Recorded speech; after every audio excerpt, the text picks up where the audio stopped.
जहां अहले बैत का वो तरीका आ गया, जहां अहले बैत का वो तरीका आ गया कि अहले बैत हमेशा मैक्सिमम पे अमल करते हैं और हमसे मिनिमम का तकाजा है। ये नहीं कहते हैं कि जो हम कर रहे हैं वो तुम करो। अगर 1000 रकत नमाज पढ़ेंगे तो हमसे 17 रकत नमाज मांगे।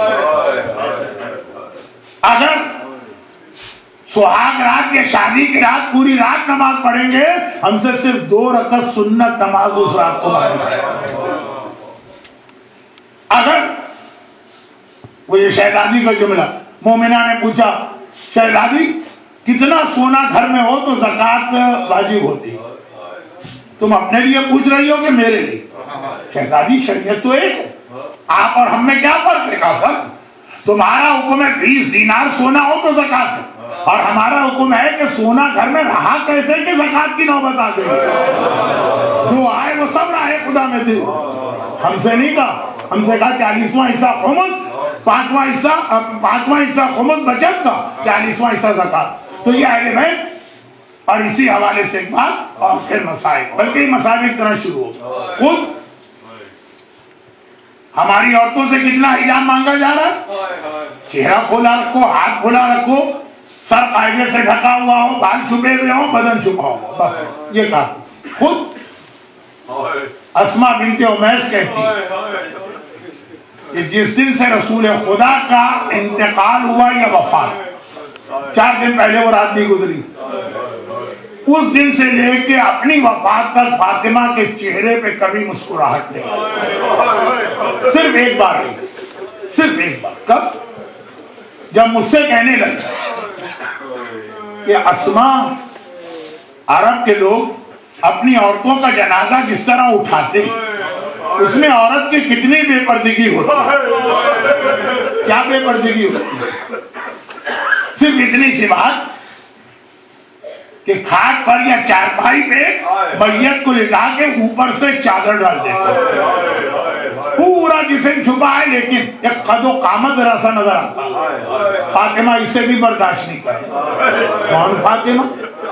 जिनकी वसीयत है मेरा जनाजा रात के अंधेरे में उठे और जनाजे में किसी को आने भी नहीं देना है सिवाय सलमान जैसों के, जो अपनी आंखें फोड़ ले लेकिन निगाह उठा के देखे नहीं ज़हरा की जाती। पता है कोई देखने वाला भी नहीं होगा, और देखने वाला आकर आना भी चाहे तो रात का अंधेरा होगा और पूरा जिस्म चादर के नीचे है, मगर ज़हरा परेशान।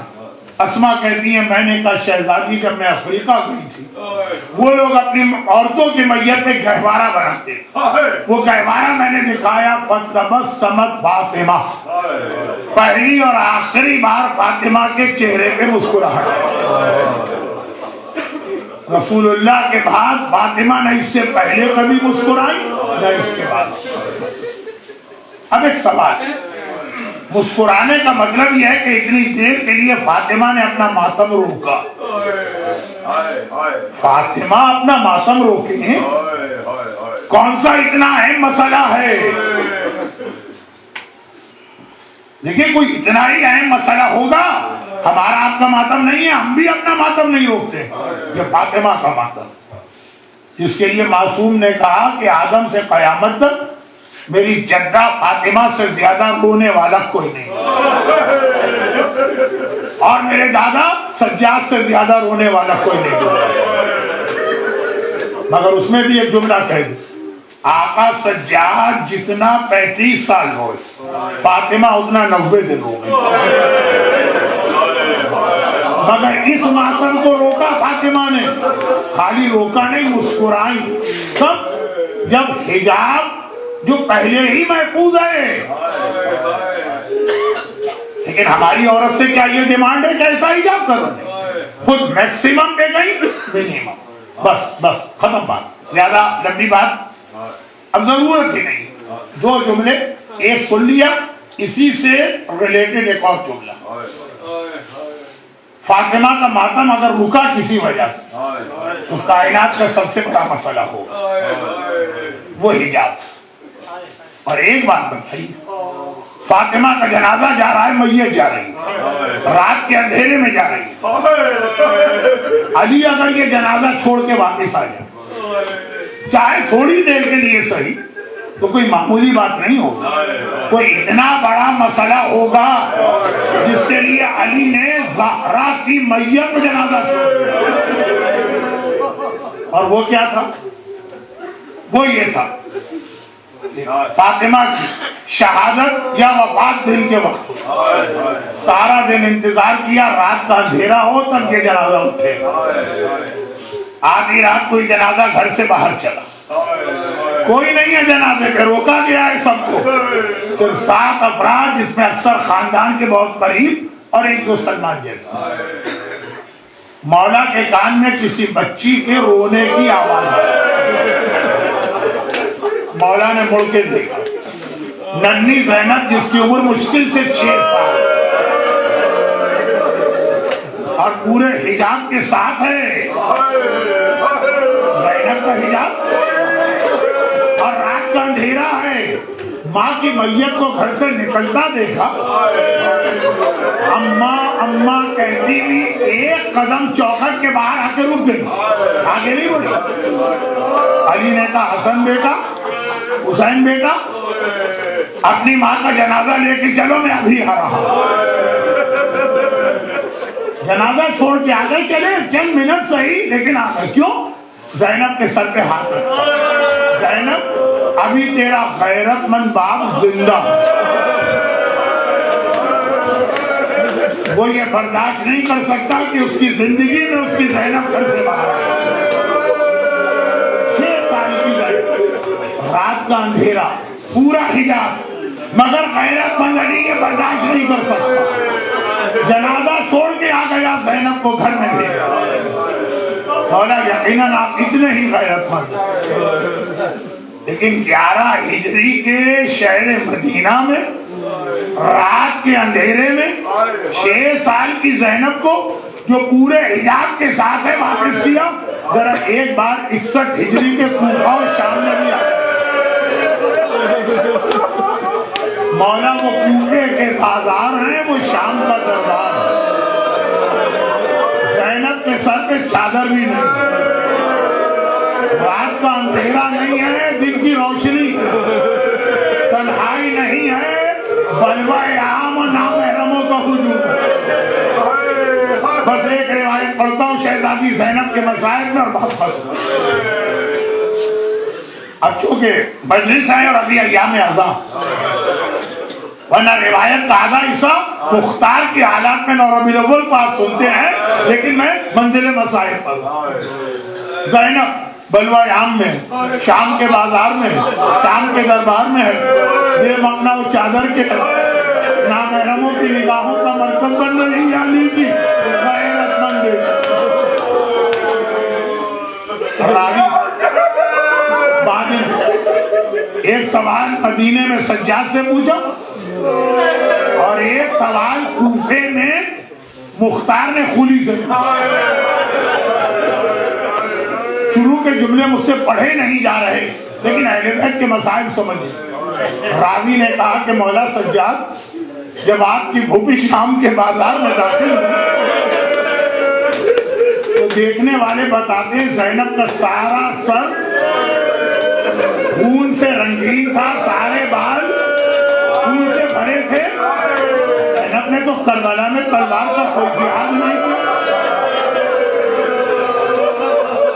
आप इतना रो रहे हैं तो सोचिए मौला सज्जाद के दिल में ये क्या कयामत गुजरी।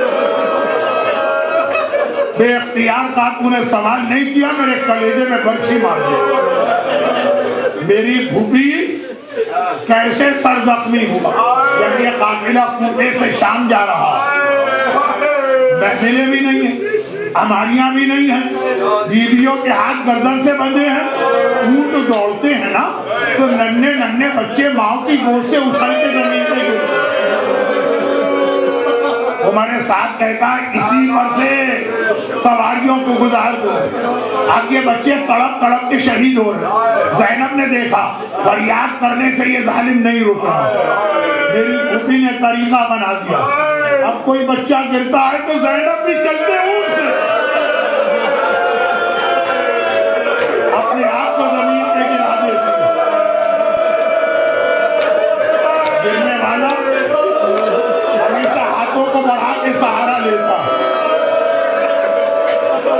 मेरी शहजादी ज़ैनब इमाम ज़माना सलाम कर रहे, मेरा सलाम मेरी दादी ज़ैनब को जिनके दोनों हाथ गर्दन से बंधे। पूरा रास्ता कितने ही बच्चों को बचाने के लिए ज़ैनब ने अपने आप को ऊंट से गिराया। जब बाजार शाम में ज़ैनब दाखिल हुई, सारा सर खून से, बस एक जुमला हो, उसका जवाब और खत्म बात। और एक रावी कहता है जब ज़ैनब बाजार शाम में दाखिल हो तो सारा चेहरा भी जख्मी था, सर ये चेहरा। ये सवाल और जवाब कूफे में मुख्तार ने की। जब खूली पकड़ के आया तो कहा कि खूली ये बता तूने करबला में क्या किया। कहा करबला में जब मेरे साथी मालो असबाब लूट रहे थे मुझे आने में देर हो गई। जब मैं पहुंचा तो सारा मालो असबाब लूटा जाता, हत्ता ये कि सारी बीवियों की चादर भी छीनी जा चुकी, बस सिर्फ ज़ैनब के सर पे चादर सलामत। यजीदी भी जानते थे ज़ैनब किसका नाम है, ये रसूलुल्लाह की बेटी है, ये फातिमा की वारिस है। ज़ैनब की चादर पे हाथ डालने की हिम्मत यजीदियों में भी नहीं। एक जलाल था, एक हैबत थी ज़ैनब की, कोई करीब नहीं आ रहा।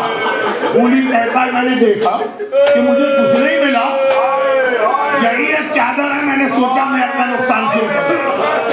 मैं करीब आया, मैंने चादर ज़ैनब पे हाथ डाला।